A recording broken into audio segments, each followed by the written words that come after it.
Namaskar and welcome to this exciting new episode of Sathology Debunking Mythology. Sat means truth, Logos means a study or science, Sathology means a study of truth or science of truth. It is a true antonym of mythology. Mythology means myth, which means fake, lie, imagination. Mythology means study of fake, study of lie, a study of an imagination. Mythology tag was purposely attached by the Western scholars to the Hindu scriptures because they wanted to prove to the Indians that their history is unfounded or has no scientific basis. Now it has been proved incorrect with the debunking of Aryan invasion theory, which was the horse on which they were riding. Today I have a very special guest whose book and his talks are very famous in India. He has been regarded as one of the foremost thinkers. He was part of the Interior Ministry of India, and also he has authored a book, and which is The Hindu Terror, which was a one of the best sellers of all times, I can say. Even today, people quote about that book. And so let us welcome without delay. And above all, if you have seen his past videos on Sathology, 6 or 7 videos, all are foundational, in which in one of the videos he even shows the Surya Namaskar as a demonstration. So without delay, let us welcome Shri RBS Mani. Namaskar. Namaskar. Thank you very Namaskar. much. Today we are talking about dharma and adharma, and you spoke a lot about dharma and adharma in the past videos. But in the today's political context, when everybody wants India to claim their position, so why do you think that India is not spreading dharma just like US is spreading democracy? Yes, it is mandated because what Lord Krishna has said in Mahabharata is Sambhavami Paritranaya Sadhunam Vinashaya Cha Dushkrita Dharma Sanstapana. When there is when the systems and processes are being challenged, threatened, and demolished, some bhavami means some means positivity, bhavami means bhava means matter, so it has to happen like that. So I as a matter intervene, I exist, I matter, and I bhava, something which already exists, has to intervene and restore the dharma. I've come here, dharma sanstapana. The point is dharma sanstapana, that is, I have to come and intervene myself. So that is the mandate of every piece of matter in this body, every piece, every soul in this world, including India, which has been the pioneer of these fundamentals, that it is important and imperative for India to intervene and restore dharma, restore order, because the dharma and order practically or in the commensal or in the most understandable sense for our people is order and disorder. So it is imperative for us, each one of us, to intervene and restore the order.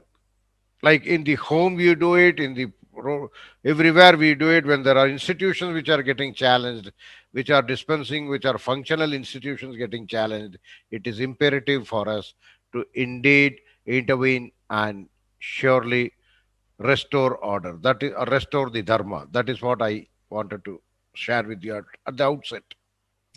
See, one of the things is like so many things are changing around the world, and the rights of women, the rights of children are severely endangered by some of the political masters in India's neighborhood as well as other places. And when they look up to India or Bharat, they expect some action, but nothing happens because we think of we get into the mode of international relations, but somehow there is no direct action takes place. Just India's neighborhood is one place, and within India also we see when some atrocities are being done, we wait for time to resolve that.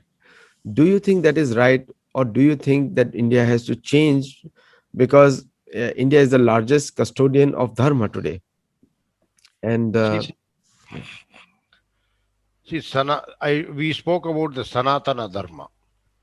If you can recall my earlier concepts, I have very dwelled upon what Sanatana means is universal and what Dharma is order. Universality of the order, or the order which is natural, which is universal, and which was been inherited by us, or which has been given to us from generations to generation, and that is Sanatana Dharma. Now you were talking of the women's rights. It is, yes, it is a women's right to have certain. There is always a challenge about the equal rights to women, etc., etc.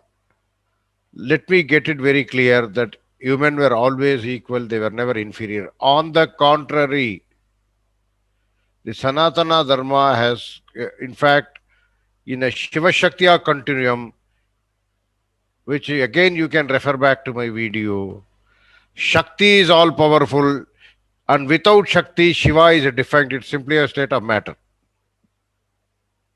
Unless and until the energy drives it, like the Newton's first law or the Newton's second law, unless and until the energy drives it into that. So that is the fundamental from which we have to start. If the energy is not there, anybody, any basic student of physics will know that a matter will continue to be a state of rest until an external force acts upon its body. That is what Isaac Newton had said in his first law. And that external force happens because of certain energies, and the aggregation of both of them, we find out what is the work done. And again, the work done is defined as the capacity to do work. Energy is defined as capacity to do work. So all of them are equations. I am not coming to that. Basically, the matter will be in a state of rest or state of matter. It will continue in spite of its internal metabolism, which is happening because of certain energies being expended there. So the energy is the Shakti, and that is what is the basic component of women. Women represent the Shakti, and that is the Sanatana Dharma. It is universal. It is universal. Now, for example, when you get into it, so it is just very, very unfortunate, or it is not acceptable that their own rights, the basic power giver, empowerer, is not treated well in the society, and that is one of the first signs of adharma. That is what I wanted to say. Good point you mentioned. Like even if so, when you say you spoke, we discussed Sanatan Dharma in detail as the dharma of every human being eternally, and we also discussed that how Sanatana refers to eternal. But when we apply dharma changes also, it becomes localized as well as universal. Both aspects are there, and one of the meanings of dharma is also law. And when we say universal order, we also refer to as universal law. So there are few things, whether you may belong to any part of the world, few things are common.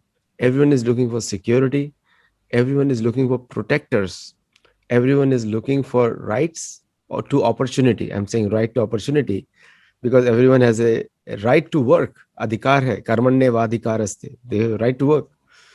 So there are some God-given rights, and there are some people, the rulers also, in a way, work on behalf of God as a godly people, not God in themselves. Their duty is also to restore order. Now, when we look at the global institutions such as United Nations, and everyone says, where is the mandate lost? And my point is, the biggest dharmic country which can tell you what the laws should be is excluded from making the universal laws. How is it possible to? So dharma is the platform of peace and prosperity. We all know that, but nobody discusses about it. And the country which should be talking the most is also not talking about it. What do you have to say on that, sir? Basically, we have lost the postulate. We have lost the spirit of these postulates. The essence of dharma, during those days, kingdoms were there. but there was no restriction on movement of people, I mean, amongst the kingdoms, and it was a totally, what we inherited was a total, universal, eternal dharma. And over a period of time, that got vitiated, that got added on, certain things also got added on, because if you go to the fundamentals, each person had to. So now you are talking about security, or talking about right to work and all, right to work, right to learn, right to skill yourself, etc. All of them are very noble. Exactly, it is only that we have been formalized. This right to work is formalized. Otherwise, work was doing, occupations were there. For example, farming as a cultivation, as a basic primary occupation, hunting, everything, the skills used to be imparted through generations.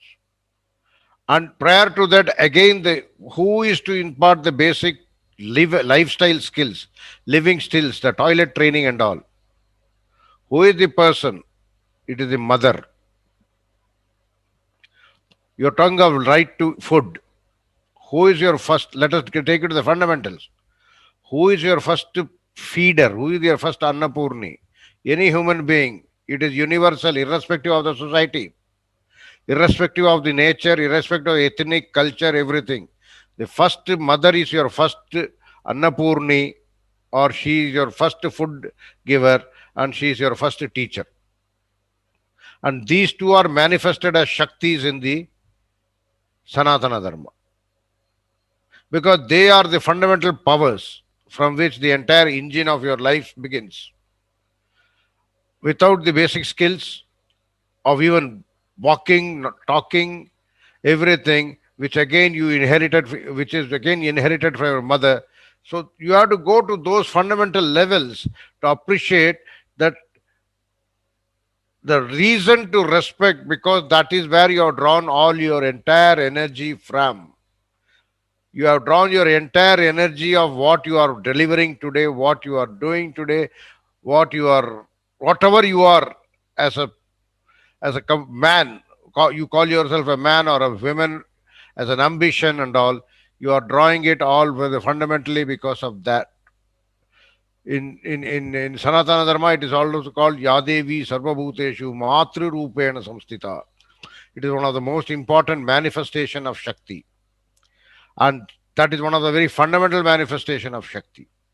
Janani, Matru Rupena. So from there you draw your thing. So unless and until the first precept of the Dharma is to appreciate that. Once you appreciate that, there won't be much challenges to women's rights issues. Again, from women rights issue, the converse of that is the child rights issues. These two gets combinedly, jointly addressed, because that side of, because the women also, the Shakti also is also manifested to take care or protect, irrespective of the any animal kingdom. It is the mother who is the food giver, and it is the mother who is the first protector of the children. You go to the tigers, you go to the lions, you go to the dogs, you go to any animal kingdom. It is the mother who first protects the child. So this is a sort of a interdependent relationship, which is universal, irrespective of the societies.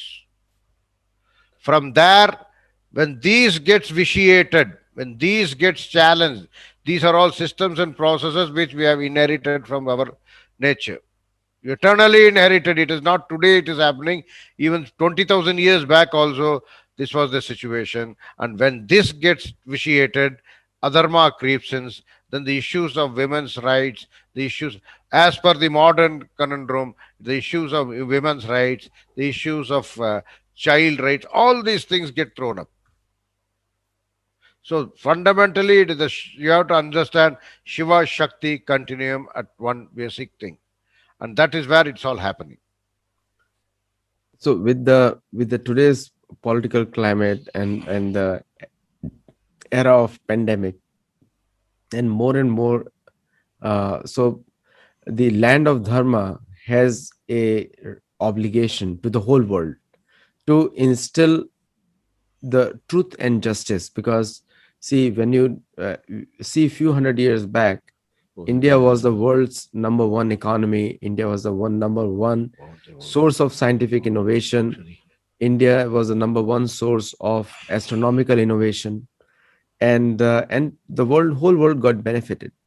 And India has not charged them patent rights. So now, if India started charging them, that nobody in the world can use numerals. And India, if they start showing that nobody in the world can use yoga, but everyone is getting benefited in the soft aspect of dharma. But in the political landscape also, the world is looking for an alternative leadership. In a world is tired of having two countries leading the world agenda, and always been two countries. But the like I always say, we are neither left nor right. We are dharmic. We are in the center. Now, that is what people are looking for. What is should be the responsibility of Indian leaders to propagate dharma in all parts of the world and in every country of the world? You are talking of the present pandemic. To some extent, in the given modern context, some responsibility has been discharged. Bhuvante Vayuvaskudaya Aushadinam Pataye Namo Namo. We have given the Aushadi to the world, preventive or whatever it is. To that extent, in a very small measure, the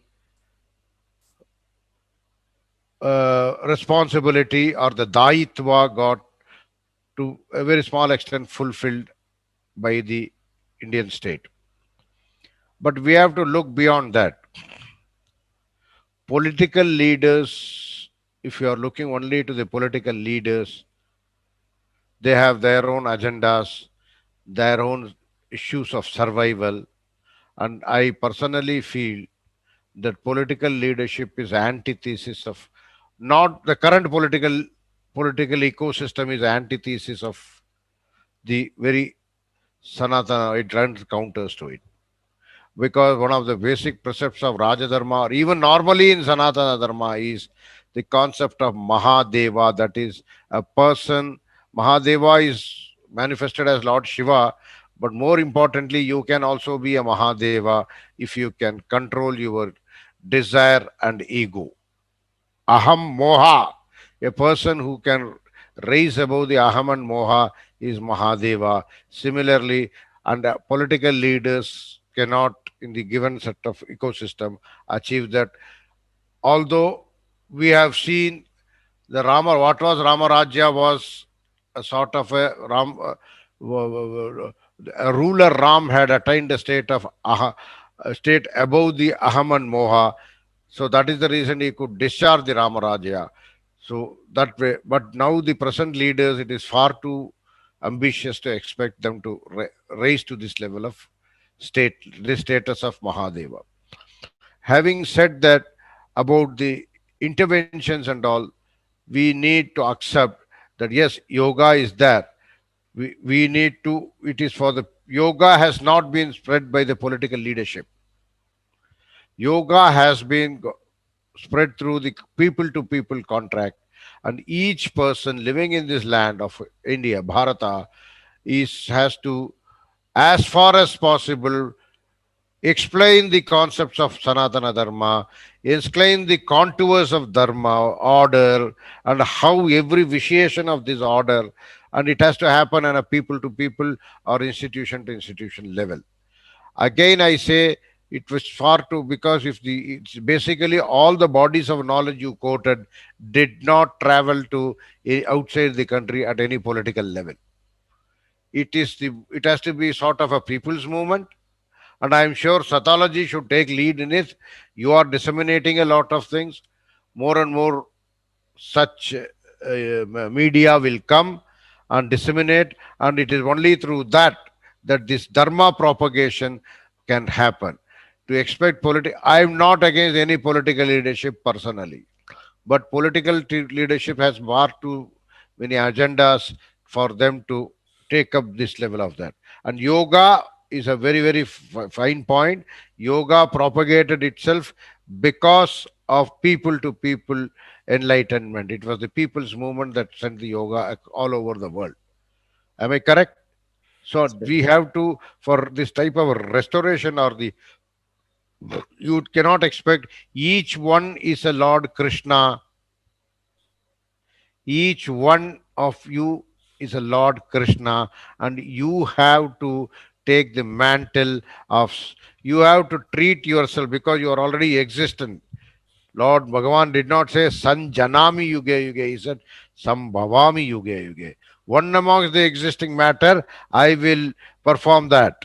So you are all, we are all in a state of Bhava, or each one of us has to in our own self go and propagate, restore Dharma, and that is the mandate of this countering adharma. That is what I wanted to say.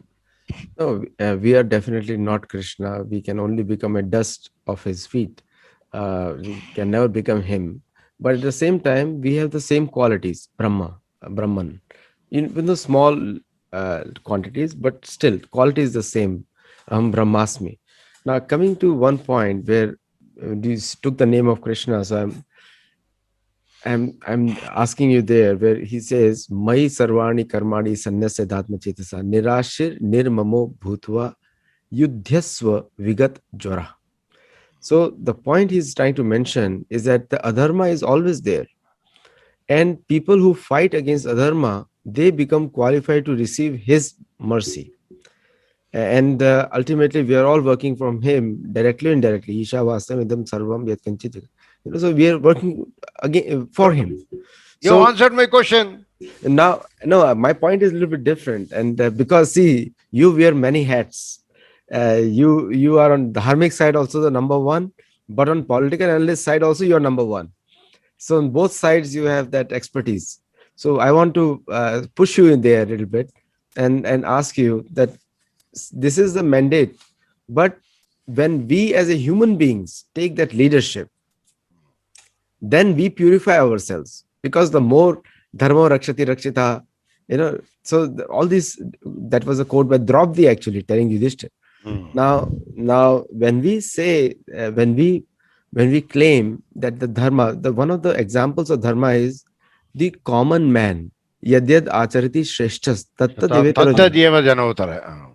sayat pramanam kurute lokastad anuvartate. So, Lokastatanuvartate. so if we think we are Shrestha, or we are not trying to say that you're not, but I'm saying I can make you Shrestha also. But the common man gets impressed by physical actions, because that's why Narada tells Yudhishthir that it is important for a Raja to have very strong Sainya Shakti and take proactive action wherever is needed. So now all these inscriptions are there, written. We say we are big Sanatani, but we do not follow the instruction of our own acharyas and gurus who are telling us to do act. What do you have to say on that? So, like Krishna had to also cut the plain of Shalya into half, just to show the residents of Dwarka that he can do that action also. So somewhere, when we have the power, where the withal, if we don't show it, people don't believe it, because manda sumanda matyo manda bhagya upadruta. That's a quality of the Kali Yuga. So what do you have to say on that, sir? Few things. Yatra Yogeshwara Krishna Tatra Partho Dhanurdhara. Do you know what does it mean? It is not that. You know what is competence? Increase your competence to the level. Increase your competence to the level. Competence. The highest level of competence is Partho Dhanurdhara. Do you get it? That is what is competence is. Ability is. When you reach that competence, Yogeshwara Krishna will be there. He will drive you there and he will get your successes. That one fundamental thing is very, very clear. At the same time, keep on striving, keep on both the fronts. The day you receive the level of competence, Krishna's or the Lord's blessings will come to you and drive you to attain the dharma, restore the dharma, all of things. The entire Bhagavad Gita is actually based on the last stanza of Bhagavad Gita, Yatra Yogeshwara Krishna, because that is the ultimate success recipe for success. And from there you take out that make myself competent. If there are, see, what is your challenge? Basically, when you go out and tell four people about the basic tenets of dharma, basic tenets of order, say you do this, you do that, you should be very well versed in the achara or whatever actions or whatever processes or whatever it is. For that, you have to learn and live by that. Only then you will personify it. That is the level of competence. First, you have to ability. That is what is called the present scale skilling. They call it skilling or kaushalya. So that kaushalta has to come. Once you develop that kaushalta, when you develop that kaushalya and take it forward, I'm sure, I'm sure your confidence, your Krishna will himself enter your body and ensure that you are working towards Sambhavami Yuge Yuge Dharma Sanstapana. Because it is not that systems and processes are not static. It is simply not static. It is a dynamic thing. It keeps on changing. But it should not be challenged and destroyed. The adaptation of systems and processes is already there. But the staticity of that is not there. It is a dynamic thing, and the dynamic thing has to be basically kept on monitored and recalibrated. And for that also you require that competence, like the competence or the quality of competence comparable to Arjuna's marksmanship. Am I correct? So that is where you need to be very clear about it. We all work toward restoration of dharma. Challenges do happen. Societal challenges are now showing their faces. Now, example, take the case of marriage. Irrespective of the belief, irrespective of the procedure, irrespective of the ethnic categorization, it is a very clear. One of the basic purposes of Rod is Ekamishe Dvitiya Chanve, the two souls get into one. Recently, there are, of course, the later Abrahamic beliefs have tried to make it into a contract and all that. Contract theory is, I don't know why certain cults have brought out the contract theory, but otherwise, contract is not there, because if the contract is terminated, the entire theory of contract, if it is terminated, what about the offsprings which are born out of that? And one of the basic purpose and the objective of our marriage is the prajavriddhi, that is the offspring which have to be brought out.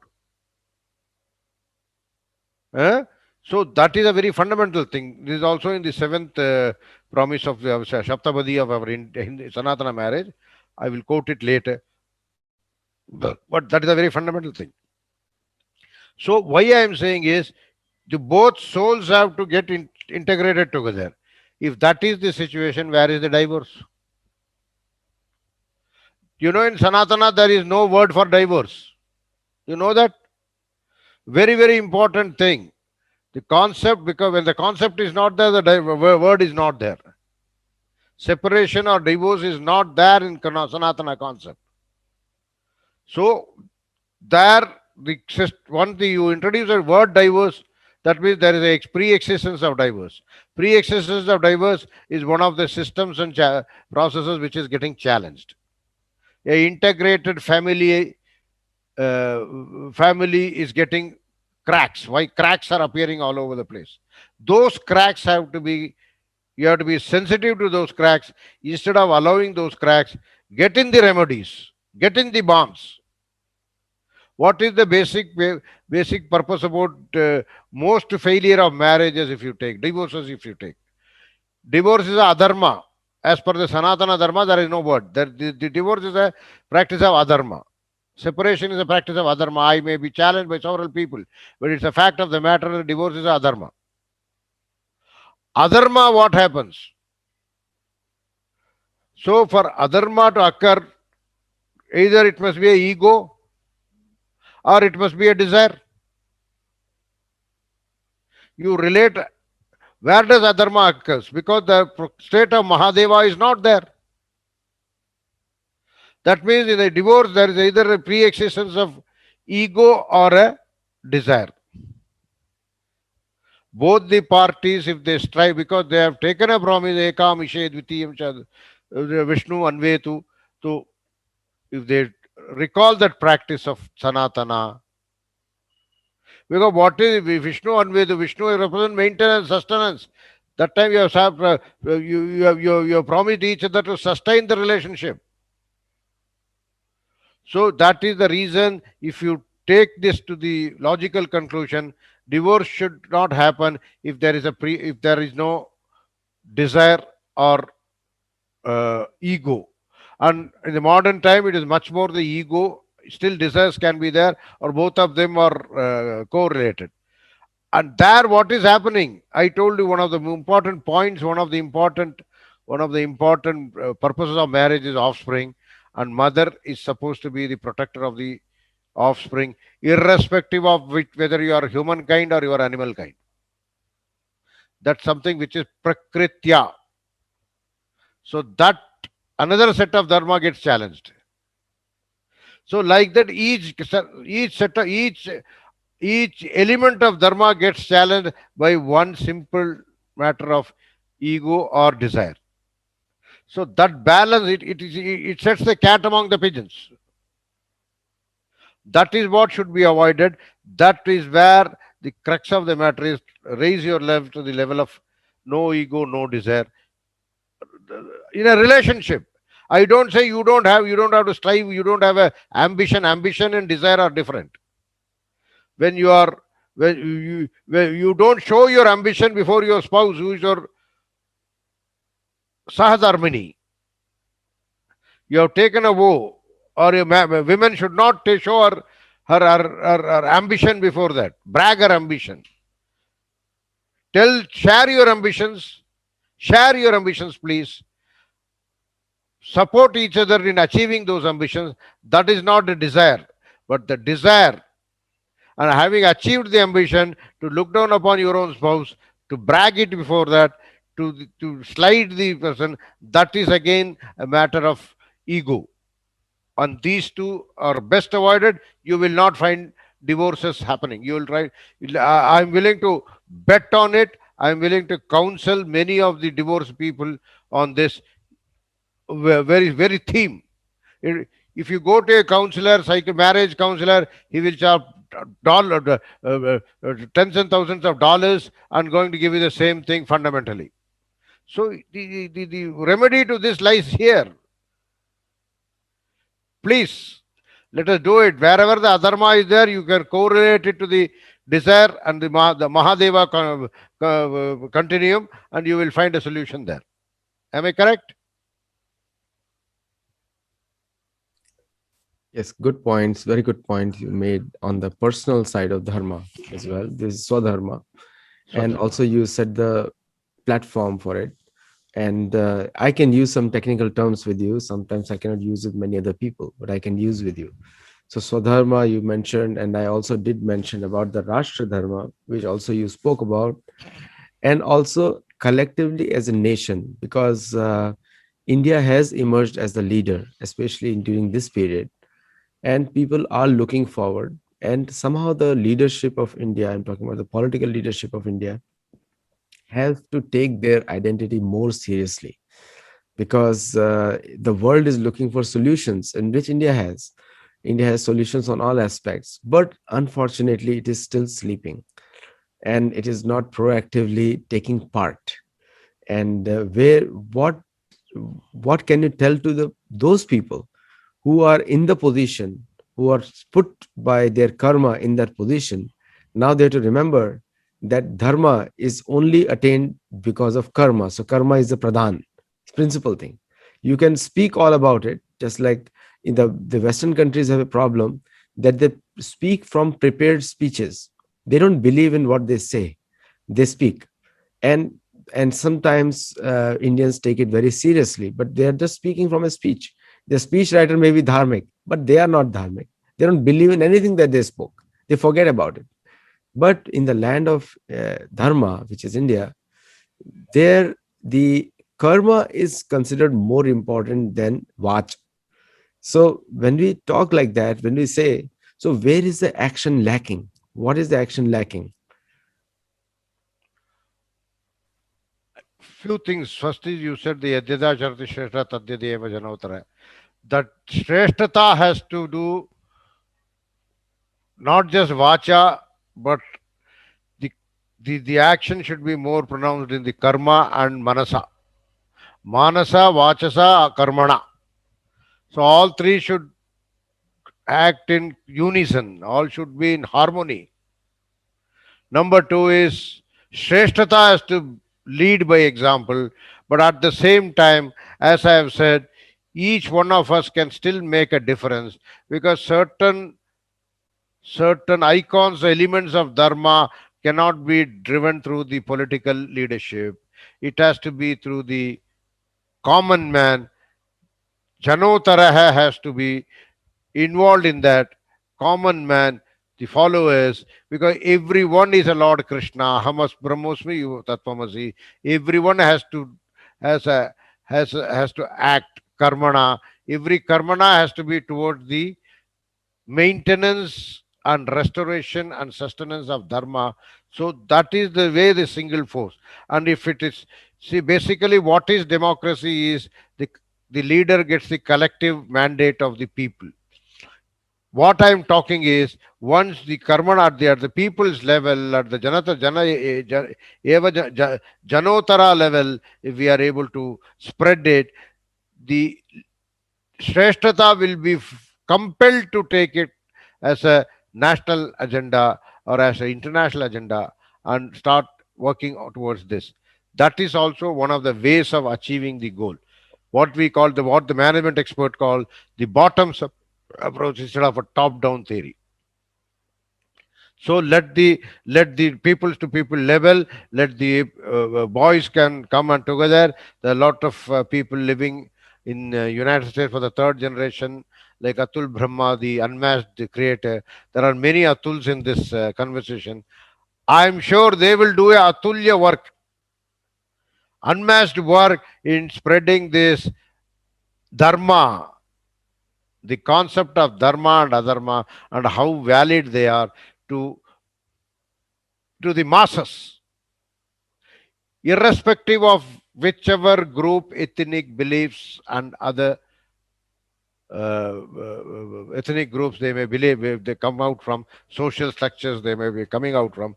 It is in simple terms, let us talk to them, let us act like an example for them to emulate, and that should be one of the ways, because if that happens at this level, at some point of time it will be a part of a, it will get encapsulated into the raja dharma, and the the highest political leaderships will also be compelled to take cognizance of that and bring it in their agendas. That's also one way of doing it.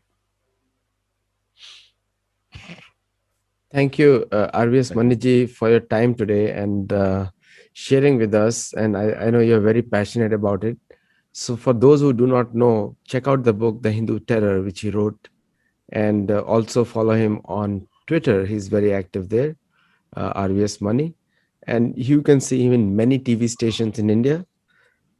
He's regularly commenting on current issues, and some of his interviews have literally broken the back of corruption in India. So not only he's a dharma follower and teacher and also a counselor in many ways, but he also comments on public affairs, political affairs with very accuracy, a lot of accuracy. So Maniji, thank you for coming today and Thank sharing you your very much. thoughts. And Thank you viewers, very much. please do comment on the YouTube and when you get the recording on the and when it premieres on YouTube, and do send me your feedback. Thanks. Thank you. Namaste.